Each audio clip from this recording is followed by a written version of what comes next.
when you go to, above every hard rock mine is usually an oxide layer, which may be quite hard or it may be soft and very friable material, and that will typically represent 10% of the life of the mine, right?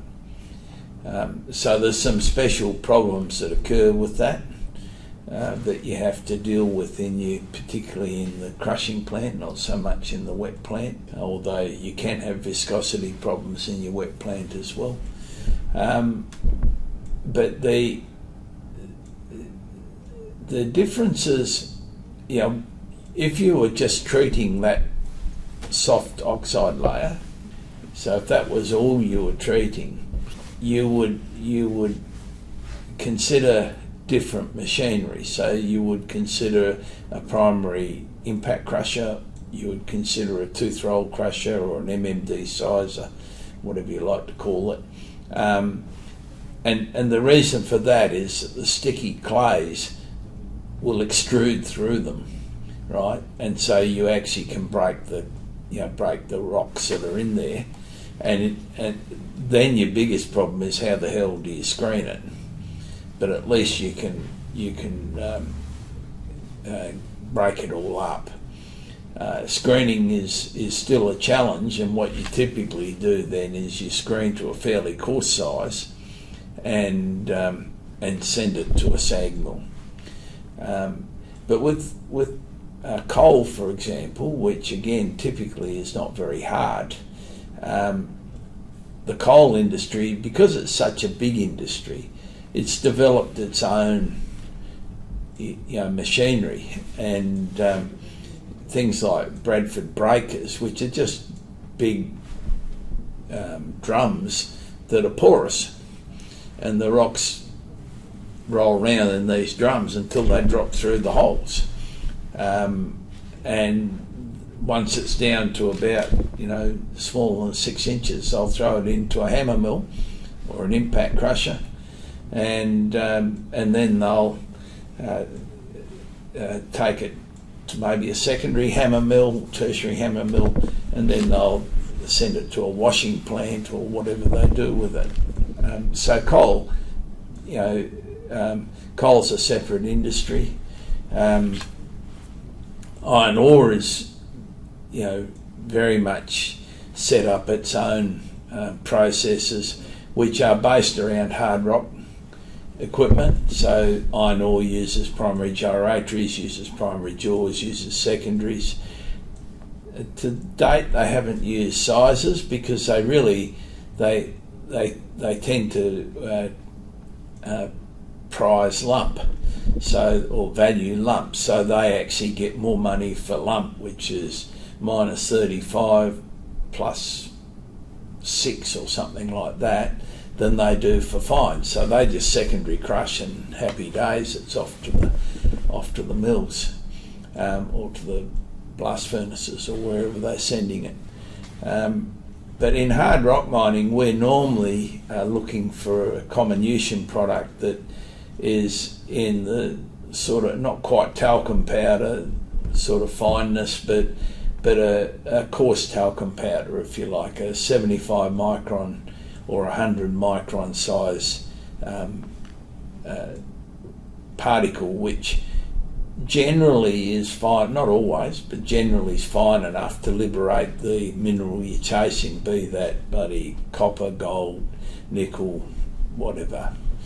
Okay, so if you go back to where I started from, the crushing is a subset of the total comminution process. You might have a P80 feed particle size that's around 0.5 metre, a top size around 1 metre, and obviously the problem with your primary crusher is you've got to get the top size into it, and then you want to crush and grind that product until you end up with something that's around the 100 micron sizing, and where you make the step from crushing to grinding is really a choice that you make.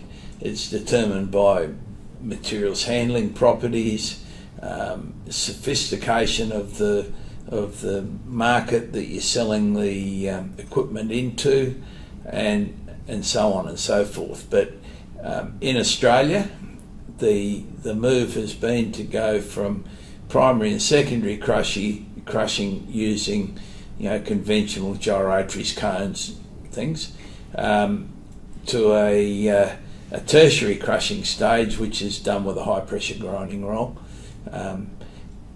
On smaller plants, that's still done with tertiary cone crushers, but the high pressure grinding roll has a few advantages. It does produce a finer product, so it'll take the 35mm feed and turn it into a 6mm feed, and then the problem you've got really is how you screen it, and there's a number of solutions to that problem. At Tropicana, for example, they're using the HPGR to get down to 3mm, and they're wet screening. Wet screening is very expensive. If you can avoid that step, you would. It just means you've got a coarser feed to your ball mills. But the advantage of using the HPGR is, or tertiary crushing in general, is that you get a finer feed to your mills, and your mill efficiency improves, and you save a lot of energy. And like I said earlier, about 6 kilowatt hours a tonne, which, depending on how you're getting your energy, is somewhere between $1 and $2 a tonne. If you've got a 4 million tonne per annum or 5 million tonne per annum plant, that's between $5 and $10 million a year. And if your crushing plant's designed well, the other costs associated with the crushing plant are much smaller than that energy cost that you're paying. So there has been a move back to three-stage crush and ball mills from the SAG mill style of plant that we've built quite a lot of. So and it's all to do with this power saving. And I guess as carbon becomes a bigger and bigger issue in the community, and just emissions in general, then I'd expect this drive for further efficiencies in comminution will continue. Right, so I think more tertiary crushing is here to stay. Then the SAG milling we haven't talked about yet, but SAG milling is really a process where of primary grinding from a large feed size, basically rocks as big as a quarter of a metre diameter are going in there. They're being used to help grind the other rocks, and so hence the autogenous part of the name.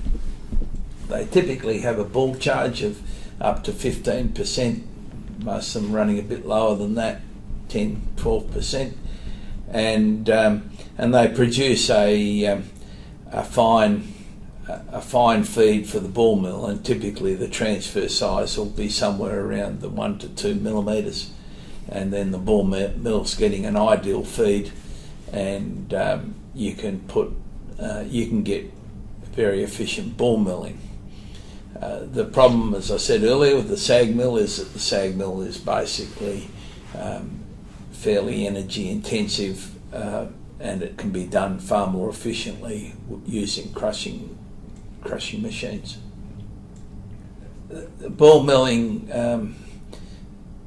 gets more difficult as you get down below about 100 micron, and typically ball mill products are sized in wet milling using hydrocyclones, and they work best if they're run at relatively low densities, which is why pre-leach thickeners become quite important if you're trying to grind to relatively fine sizes. If you're grinding to a coarser size than 100 micron, anywhere from 100 to 150 micron as a product size, then you can generally do that without a pre-leach thickener, and you can even go to 75 micron without a pre-leach thickener, but you do tend to compromise your sizing efficiency.